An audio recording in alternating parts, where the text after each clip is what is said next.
Hello, नमस्कार मेरे YouTube साथियों। तो आज हमारा चैनल डिवाइन कनेक्शन विद आरती में एक बार फिर आप लोग का स्वागत है। तो आज के वीडियो में हम आपको आने वाले निर्जला एकादशी के बारे में बताना चाहेंगे, उनके नियम और उनकी कथा। तो चलिए हम जानते हैं। एकादशी निर्जला एकादशी के सूर्योदय से द्वादशी के पश्चात तक जल ग्रहण न करने के विधान के कारण इसे निर्जला एकादशी कहते हैं। वैसे वर्ष भर की 24 एकादशियों में से ज्येष्ठ शुक्ल एकादशी सर्वोत्तम मानी गई है। इस एकादशी का व्रत रखने से समूची एकादशियों के व्रतों के फल की प्राप्ति सहज ही हो जाती है। तो इसका विधान चलिए समझते हैं। एक तो ज्येष्ठ मास के दिन बड़े बड़े होते हैं, दूसरे गर्मी की अधिकता के कारण हमें बार बार प्यास लगती है, क्योंकि इस दिन पानी नहीं पिया जाता है। इसीलिए यह व्रत अत्यधिक श्रम साध्य होने के साथ साथ कष्ट एवं संयम का भी है। जल पान के निषिद्ध होने पर भी इस व्रत में फलाहार के पश्चात दूध पीने का विधान है। इस दिन व्रत करने वाले को चाहिए कि वह जल के कलश को भरे, उस पर सफ़ेद वस्त्र का ढक्कन रखे, ढक्कन पर चीनी तथा दक्षिणा रखकर ब्राह्मणों को दान दे। औरतें 16 श्रृंगार करके, मेहंदी लगा के, ओढ़नी ओढ़ के विधिपूर्वक शीतल से भरा जल मिट्टी का घड़ा दान कर सास अथवा अपने से बड़ों का चरण स्पर्श करें। इस एकादशी का व्रत करके यथासंभव अन्न, वस्त्र, छतरी, जूता, पंखी तथा फल आदि का दान करना चाहिए। इस दिन निर्जल व्रत करते हुए शेष साई रूप से भगवान विष्णु की आराधना का विशेष महत्व माना गया है।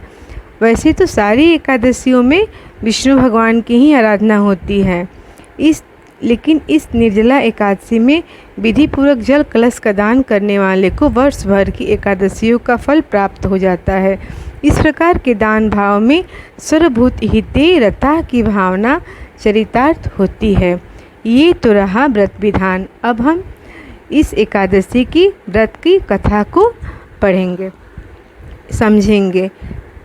तो कथा है, एक दिन महर्षि व्यास ने पांडवों को एकादशी के व्रत का विधान तथा फल बताया।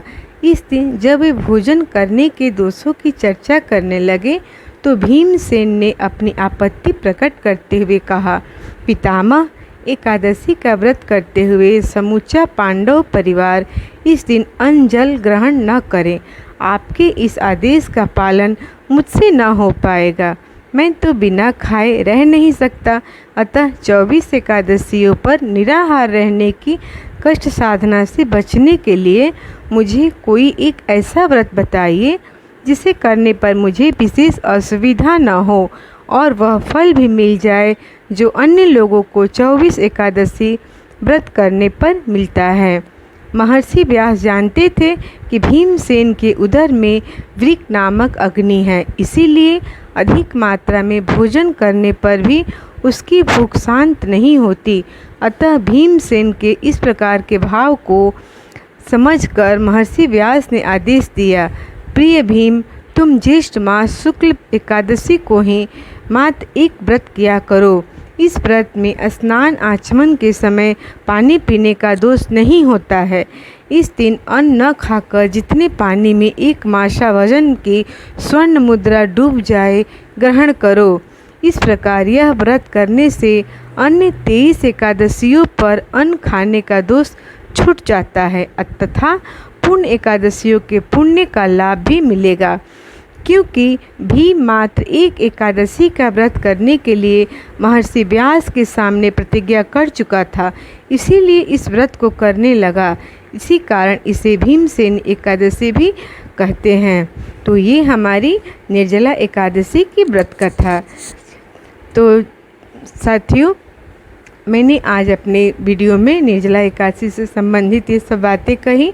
अगर आपको हमारा वीडियो अच्छा लगे तो हमारे चैनल को सब्सक्राइब करिएगा, वीडियो को ज़रूर से ज़रूर लाइक करिएगा। तो फिर मिलते हैं ऐसी किसी भक्ति वार्ता में अपने नेक्स्ट वीडियो में। तो तब तक के लिए नमस्कार।